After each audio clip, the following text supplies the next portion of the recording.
Welcome to the Slop Temple. We pray this video helps. In this video, I will explain how to make ice beer. This unique brewing technique involves freezing your finished beer to concentrate its flavors and boost its alcohol content. It's a fascinating way to create a richer, more intense brew.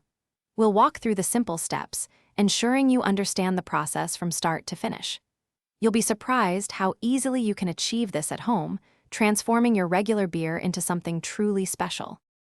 The core of making ice beer is the freezing process. After fermentation, you'll chill your beer to a temperature just below 0 degrees Celsius, or about 32 degrees Fahrenheit. The goal is to partially freeze the water content, leaving the alcohol and flavor compounds more concentrated. Place your beer in a freezer or a very cold outdoor space if available, making sure your container is freezer-safe to prevent any damage. Once your beer has partially frozen, the next crucial step is separating the ice crystals from the concentrated liquid. The ice is primarily water, so removing it leaves you with a beer that has a higher alcohol percentage and a more robust flavor profile. Gently pour the partially frozen beer through a fine mesh strainer or a piece of cheesecloth. This allows the liquid to pass through while retaining the ice, effectively concentrating your brew. After separating the ice, your concentrated ice beer is ready for bottling or kegging.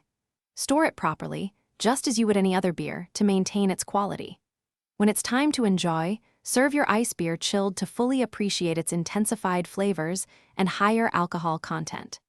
This method opens up a world of experimentation. Try it with various beer styles, from lagers to stouts, to discover new and exciting taste experiences. Thanks for watching. Consider subscribing if we helped you.